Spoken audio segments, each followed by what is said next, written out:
Strung with me, Rebecca Auerselt, president of Naked Weed Report and all-around adult here at Stone Media Group.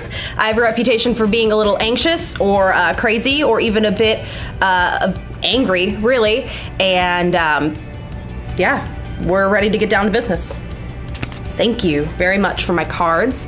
Today, actually, I did want to mention that we are joined, we're going to have two very special guests on the episode today. They're my boobs. My boobs will be joining us today. Say hi. I'm kidding. They'll be at every episode. It's not just a one-time thing. First card today that we have written by the other employees here at Stone Media Group who really know how to get under my skin. Anyway, Tinder catfishing. First of all, I fucking love catfish. Second of all, I'm pretty sure that I have been catfished. I've never met a catfish in person, and I myself have never catfished. I'm on Tinder if you're in the Charlotte area / Las Vegas area next month / Chicago area on July 21st. Super like me though, so I see you faster, because I gotta be honest with you, last time Tinder sent me a notification, it was, since the last time you checked it on Tinder, 11,229 people have liked you. Do you know how many people that is? I do think that I got catfished once by a guy who I never did meet, because he sent me, I'm pretty sure he sent me like Mario Lopez's like modeling pictures. Like he was in a towel, he's like, look, and I was like, that can't be you, because why are you on Tinder when you look like that? And also like, no. Here's my thing, and I don't agree with Tinder catfishing, but I do respect it, because the people who do it, and they do it fucking well, are smart as shit about it. And it's actually pretty impressive, and if you guys felt better about yourselves, you could probably do something really cool, but you don't, so you catfish. Don't steal like mine when I'm hungover pictures either. I've watched on Catfish people who steal photos of people who are like legitimately less attractive than they are, and I don't know what the point of that is, but whatever, get better self-esteem. Do you never plan on meeting this person? Do you just want to text them until you guys get married over the internet? Like, I don't understand what your end goal is when you catfish somebody. If you only have really up-close selfies of your face, I'm going to assume that you are either fat or in a wheelchair. Which happened to me one time too, actually.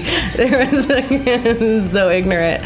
There was a guy who I found out later was actually wheel-bound. And I'm not saying I'm opposed to that, I'm just saying that's information I want to know up front, and I'll make my decision from there. It really did happen to me, and I was like, he's cute, look, he plays basketball. Holy shit, he's wheeling around on the car. I don't care if that makes me shitty, all right? You would want to know if I only had one leg. I want to know if your legs don't work. I'd bang a disabled guy though. I'm not saying that I wouldn't. I absolutely would. I'm not against that. I'm not against it if you have crutches or if you only have one arm. I would actually bang a dude as long as you have one appendage. Like, I don't care which one it is. It could be a leg, it could be an arm. As long as you have one there, I'm good to go. And I'm curious about it, honestly, because I like to experiment.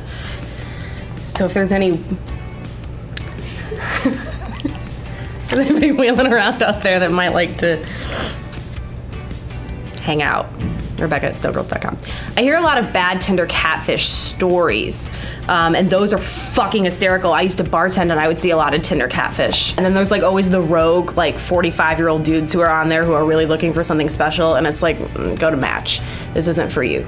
My age settings are set to where I'm gonna come across those 45-year-old men, because sometimes they have money and I like that, and but when you catfish on shit like Match.com where people pay for it, that makes you a really shitty human being, because somebody somewhere out there is sitting sad and lonely and eating cereal, really hoping that they're gonna marry you because they paid $50 fucking a month to meet you, and now you're also sad sitting somewhere eating cereal paying $50 a month so people will give you attention. And you don't need to do that. You can go to a strip club as you are and somebody will pay you attention for $50. Probably not for very long, but that all depends on where you go. Whatever. And if you catfish on Plenty of Fish, like, you probably should, because everybody on Plenty of Fish is busted as fuck. Actually, you probably don't even have to. You're still gonna be the prettiest person on Plenty of Fish.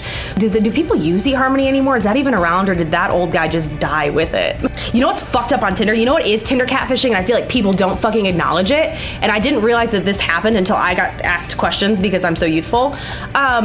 People who have their fucking, I don't know, I guess you have to have your birth date wrong on Facebook, because like, I'll get matched like with somebody who I think is a very handsome 26-year-old man who turns out to be a very handsome 18-year-old man. And while that's legal and typically I would be down with it, it still does make me feel a little Mrs. Robinson-y. And I want to make that distinction before I swipe right on you. So if the whole Tinder world could please fucking get together and get your Facebook profiles together, so your age is right, I would really, really, really appreciate it, because my age settings do not go down that far. And I don't want to start talking to you and then send you a picture of my vagina, because I do that. I'm easy. And then I find out that you're still in high school, because that's how people go to jail.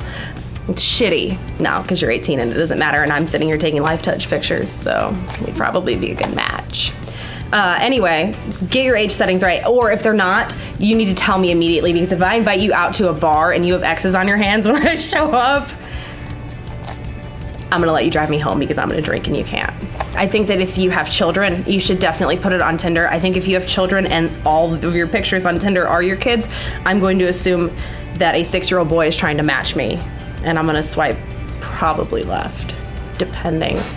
I definitely know some people have created like private Facebook profiles because they're afraid that the Tinder's gonna link to the regular Facebook profile. So we look like we have no friends in common, but in reality, like we used to work together. Don't do that either, all right? You're cheating the system, and that's wrong.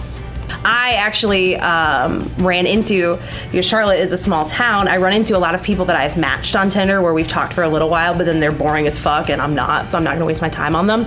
But I'll see them out and like I'll recognize them, but I'm pretty sure none of them have ever actually recognized me, so maybe I am a fucking catfish, I don't know. Or I just should start looking better when I go out, not on dates. That's not gonna happen.